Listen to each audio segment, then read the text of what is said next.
Welcome to Beyond the Inbox, an e-commerce podcast brought to you by Drip.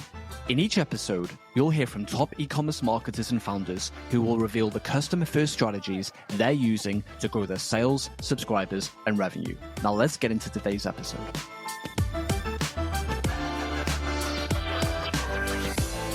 In this episode of Beyond the Inbox, I'm joined by Michelle Lai-Saun Chu, the founder and owner of Konos, a company that produces healthy and delicious dog treats. Michelle shares her journey to becoming a small business owner, the challenges she's faced along the way, and how she's built a community around her brand. She also talks about her passion for dog training and the direction she sees her business taking in the future. Listen to this inspiring conversation about entrepreneurship and the power of community. Michelle, welcome to Beyond the Inbox. Thank you so much for taking the time to join us. Thanks for having me, Sam. I'm really excited to be here. Can you tell us a little bit about your background and how you started Konos Kitchen? Sure. So I started Konos Kitchen. I was inspired by my dog, Kono, who I adopted in 2018. So it's been a while now. I was switching him to a raw diet around 2019. And it was just very overwhelming, just the amount of research that you have to do into it, making sure that he has a balanced meal. And so around the same time, I had been thinking about a business idea. And so I was kind of decided between either doggy daycare or dog treats. And given that the pandemic hit in 2020, I think it's a good idea. I didn't go with that doggy daycare because that brick and mortar would have been shut down almost immediately. So I went with freeze-dried raw dog treats. So Konos Kitchen is a brand of freeze-dried raw treats. They're really great for training or meal toppers. And I just wanted a less intimidating, more accessible way for people to feed their dogs healthier diets or healthier treats without having to fully transition to a raw diet if that's what, maybe that was their goal down the line, but to kind of just start off with these treats. I have so many questions about the brands, but one thing I want to do is I want to touch on some of the findings I had when I was researching for this episode. And I want to ask you to talk about a class trip that you had to the Guide Dogs for the Blind facility and how that shaped your passion for dogs when you were younger. Wow, you really dug deep for that one. I'm impressed. So growing up, I have always been a dog lover. I was obsessed with dogs as a kid. And so it's really cool how that's kind of come full circle now. And so when I was in elementary school, I grew up in San Francisco. And so Guide Dogs for the Blind is based up in the Bay. And we did a field trip to Guide Dogs for the Blind. They train a lot of different types of dogs. They're mainly golden retrievers and labs. So we got to walk through the facility, take a tour.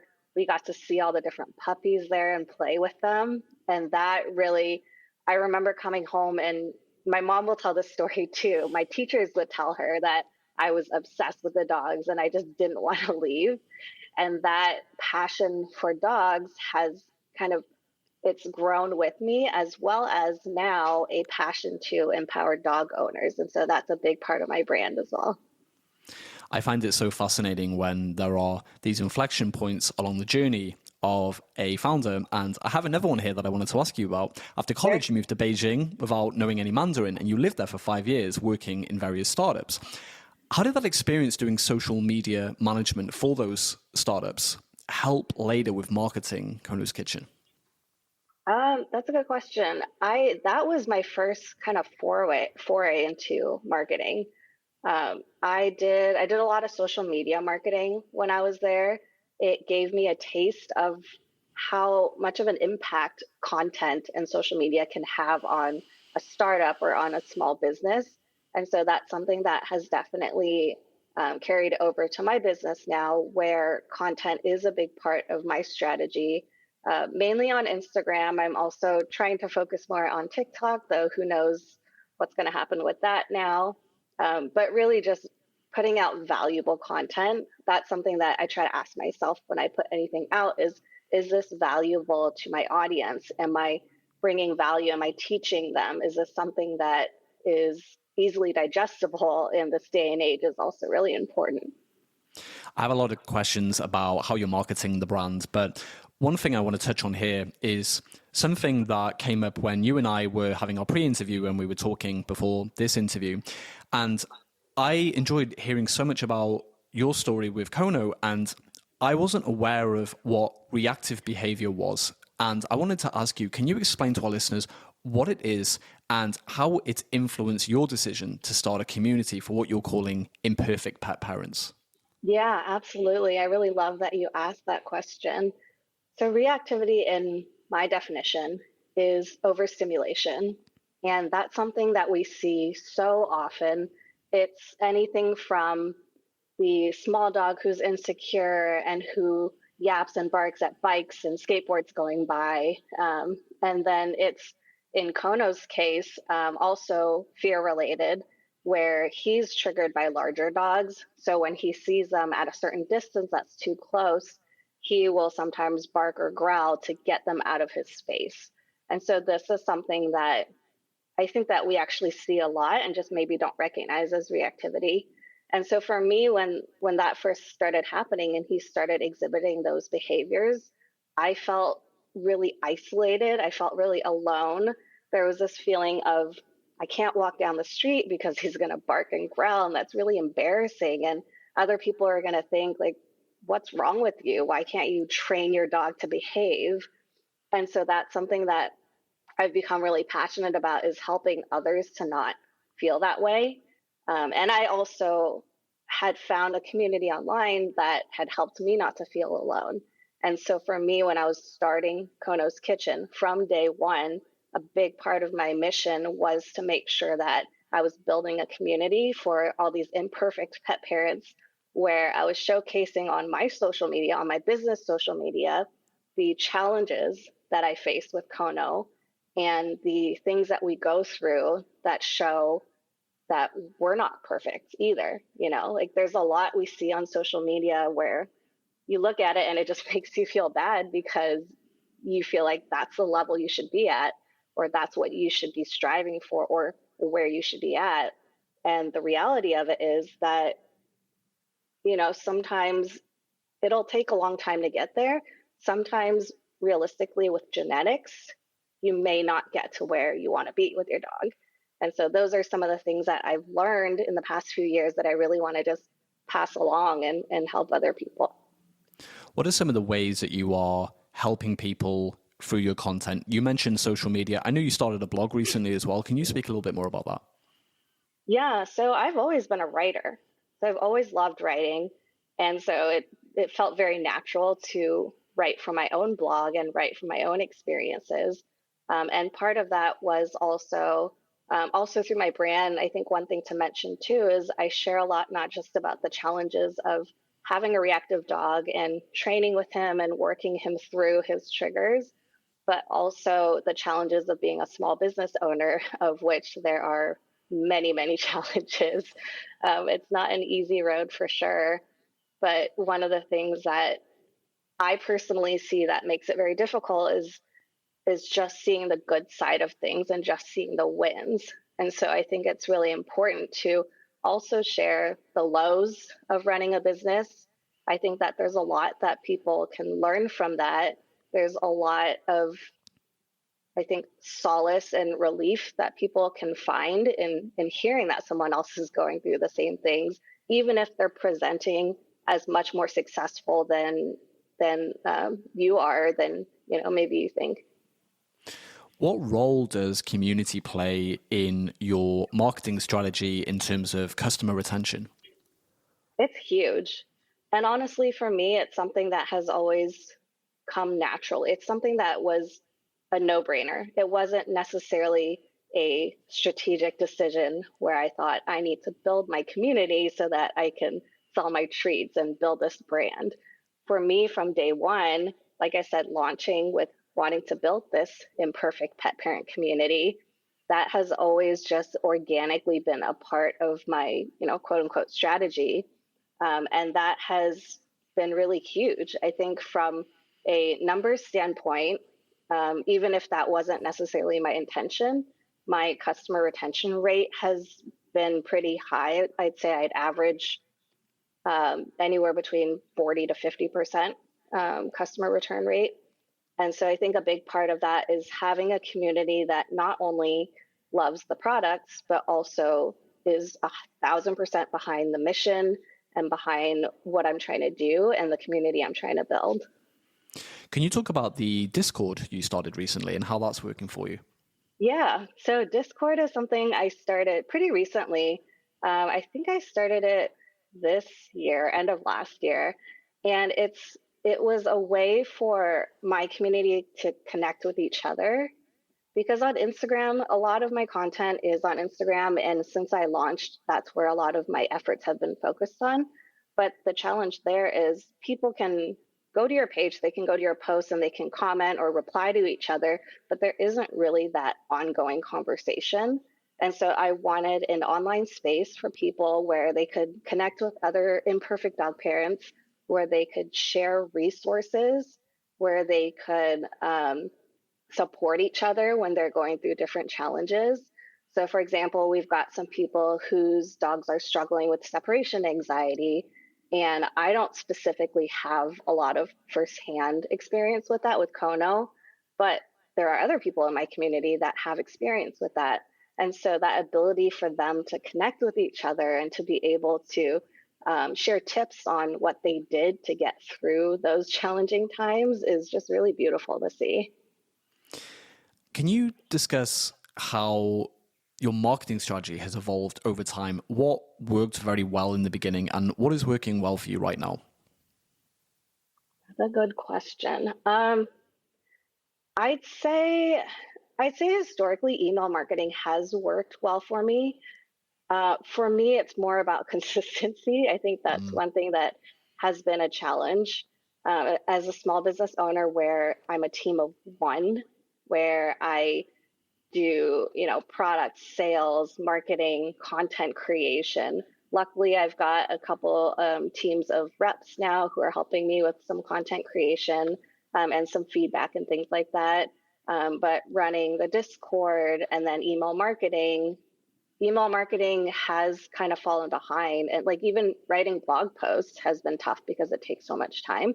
But that's definitely something that for this year, I'm really trying to prioritize because email marketing has worked for me in the past. It's a really great way for me to connect individually with my customers, especially through personalization and segmenting customers into different areas or different, return customers, VIP customers, things like that.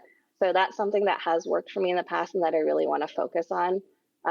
Social media is interesting. It comes in waves. And I think that for me, it's really just about testing content because things are changing so much in the social media landscape and algorithms constantly changing. It's really hard to try and keep on top of it or try and game it. So the way that I approach social media content is more, I want to build this platform where people can come and they can learn all this different information if they'd like. So things that could potentially just be evergreen content on my Instagram profile versus, trying to create content that goes viral because you really never know when that's going to happen. That is very true. I've been posting on LinkedIn for 102 days now, and I went viral once. So I guess that's a 1% return rate. I'm not entirely sure of the math, but it is very difficult going viral on social in general. And I do think showing up every day and putting something out at the very least is something that's important to do. Yeah, for sure. And I think for me, in the past, I've really gotten caught up in just being a perfectionist about things and not wanting to put out content unless it's perfect or close to perfect. But one thing I've really learned, especially in the past year, is to just do it. Like just put out content, throw it out there, move on, keep doing it, keep showing up. And I believe that with consistency, that's really, what'll push you forward. Where are most of your customers coming from right now? Is it a mixture of word of mouth, social media? What does that look like? It is, I'd say it's a mixture of word of mouth and social media. I also do in-person events. So I get a lot of customers through in-person events. I have customers tell me all the time that their dogs go crazy for the treats and they will definitely be purchasing again. And so just being out there helps a lot with brand awareness and, being able to sample my treats to these dogs so that they can come back. And also, I think one thing I'm trying to do when I'm out there is promote the Discord community, because it's not just a brand about dog treats. It's not just the products. It really is this space and this community that I'm building, and I have a really big vision for the future. I spoke to a founder recently in the apparel industry, and he actually started a paid community in addition to his free community, and there are all kinds of perks with the paid community. Is that something that you would be interested in trying in the future, perhaps? What's funny is I actually launched on Vibely, which is now bought by Kajabi. And so I had switched over from Vibely to Discord. But when I first launched on Vibely, there was a paid tier and a free tier. And for me, I think that there was value provided with the paid tier. There was access to trainer chats based or just through the relationships that I've organically grown with different dog trainers in the space. And I think there was value there, but I think the more that I think about building this community, the more that I realize that accessibility is really important to me. And so just starting with a free community and making sure that so many other people have access to this information, that's really important. When it comes to dog training, I think that that's still an area that is not accessible for a lot of people, especially in lower income areas. And so for me, having this community where you are talking to other dog parents who are passionate about training their dogs and passionate about living well with their dogs, you're still getting access to this information that can be really, really helpful for you and not having to pay a trainer to do so. So for now, I'd say I'm going to have the free community and, we'll see where it goes from there. When someone lands on the website for the first time and they're browsing around, are you looking to nudge the visitor to make a one-time purchase or pay for a subscription or enter your email flow? What does that look like? I'd say my primary goal would be email flow. And then after that is probably subscription. But I think really capturing the emails is super important. So for me, like having a pop-up on my homepage and capturing emails through there, which I do through offering a 10% discount for your first purchase. That's something that I started doing pretty early on. So I've been able to capture some emails there. I also, in person, try to capture emails at events, whether that's offering discounts at events. I have a ton of dog toys, and so I can use those as well and offer a free dog toy if they sign up for email and things like that. So that's something that, to me, I think is the most important. And then going from there, obviously, those recurring subscriptions. I think list building in person is such an underrated list building tactic. And a friend of mine used to run events and he had perfected getting people's email addresses. He even found instructing them to write in uppercase was easier when he was manually adding their email addresses to his CRM after the event. And I think it's such a powerful strategy that a lot of e-commerce brands could definitely leverage a lot more. Yeah, for sure. And you'd be surprised how easily people will give away their email addresses. You don't necessarily have to offer anything. You could let them know, especially as a smaller business, hey, I'm trying to build up my emails. I really want to be able to connect with you through this medium, through this channel. Would you be okay giving me your email address? And I've tried that, and a lot of people are very open to it, especially because with my newsletters, I try to share more personal stories of my training with Kono and any tips that I come across, podcast episodes that that really resonated with me. And so I try to, in my emails as well, bring value to my content. What are some of the workflows you have in your email system? I assume you have a welcome flow. What are some of the others that you have? I have a welcome flow. I have an abandoned cart flow, which is super, super important. I've set up a lot of templates. So for me, I am obsessed with systems and templates and just making everything automation and making everything run as efficiently as possible. So in the very, very beginning, I think before I even launched, I designed some templates. I used Canva for a lot of the designs. So I designed templates that I could reuse. So I have like a sales template, for example. I have my newsletter template, so I can just drop in content and shoot it out and be good to go. So those are the main flows. I think I can definitely work on building up some other ones, but I've also segmented my list a little bit where I do a lot of local events. So I want to make sure that I'm not, sending those to people who I've got customers in on the East Coast or, in the South, and I want to make sure that I'm not sending them, hey, I'm going to be at this event in LA. Hope you can make it. Yeah, segmentation is definitely something that a lot more brands should be doing, but are sometimes intimidated by. And I think even just segmenting by geolocation, like you mentioned here, is a really important best practice to follow. Yeah, for sure. So we talked a little bit about the ups and downs of entrepreneurship, and I want to focus on one of the ups. I was reading about your story, and within 2 months of launching the brand, you had your first celebrity customer. Tell me about that. I did. So my first celebrity customer, if I'm remembering correctly, was actually Sir Patrick Stewart's wife, Sunny Ozell. I think the 4 month mark was when Anthony from Queer Eye purchased from me. But I think the 2 month mark, so Sunny was officially the first.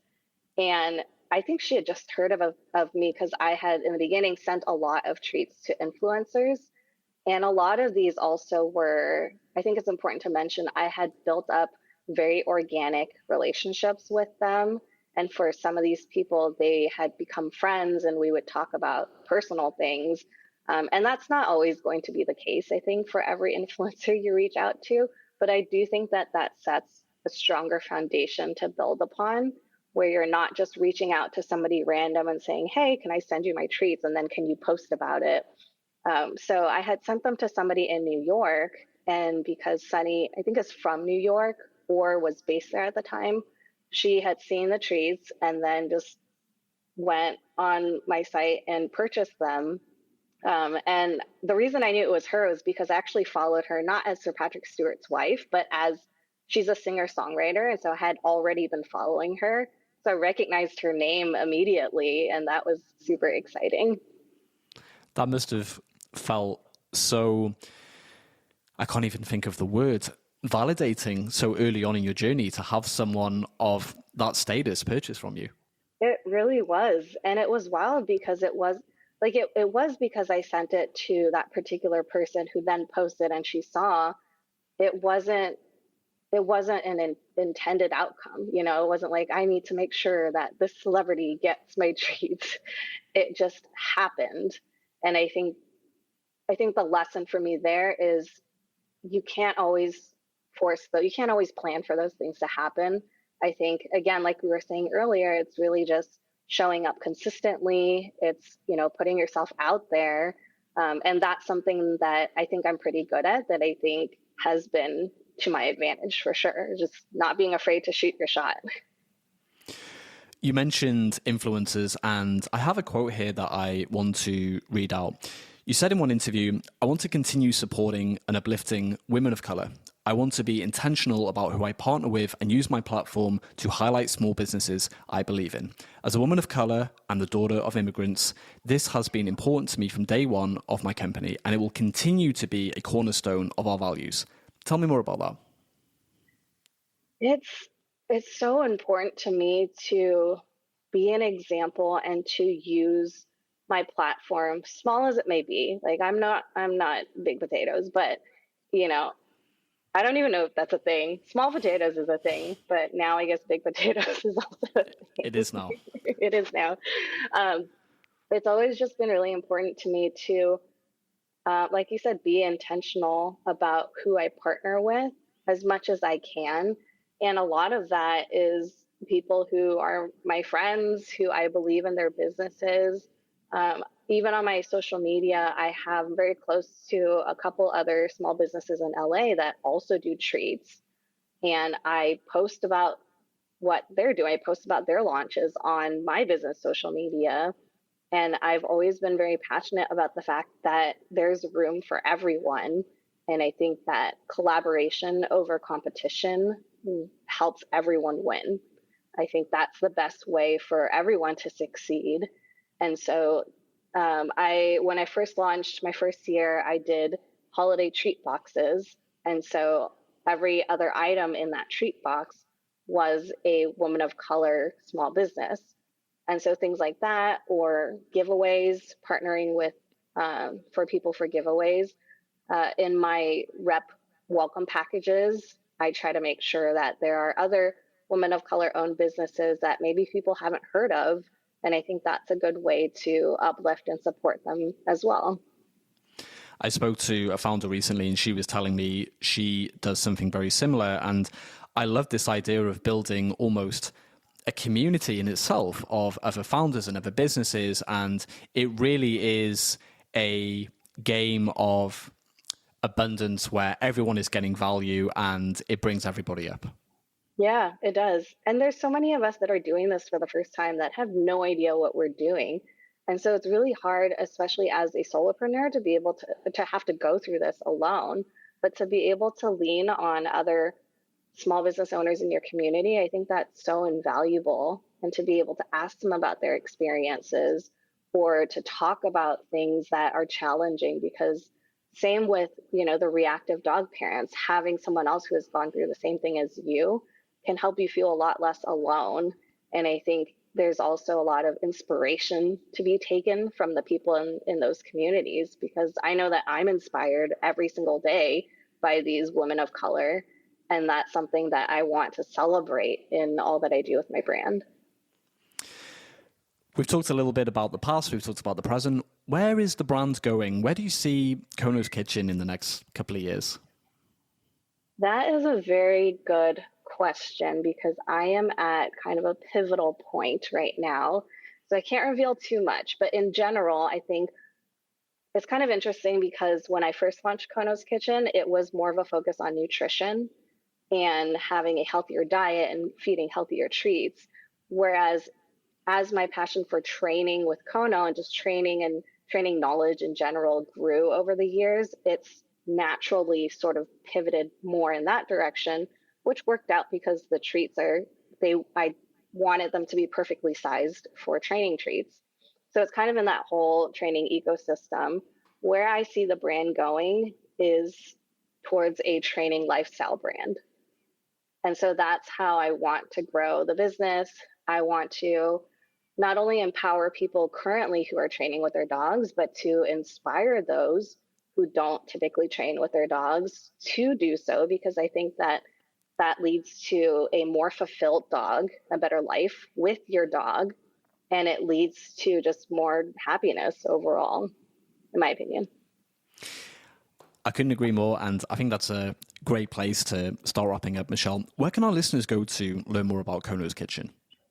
So I'm online at konoskitchen.com. I'm also on Instagram at It's Kono's Kitchen, ITS Kono's Kitchen. I am on Discord. My Discord link is in my Instagram bio. So I'd say Instagram's probably the best place. You can shoot me an email at michelle@konoskitchen.com.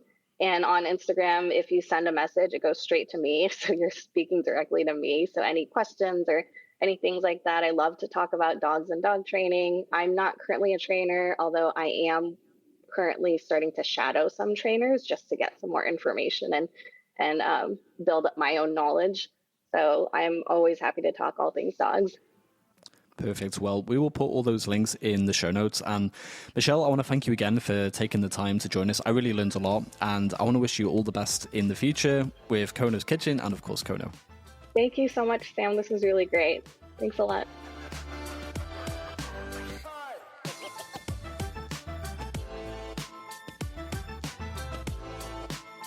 You've been listening to Beyond the Inbox, an e-commerce podcast brought to you by Drip. If you enjoyed this episode, it would mean the world to me if you could subscribe, rate, and review the show wherever you get your podcasts. To leave a review, go to ratethispodcast.com/drip and choose your favorite app. That's ratethispodcast.com/drip. Thanks for listening.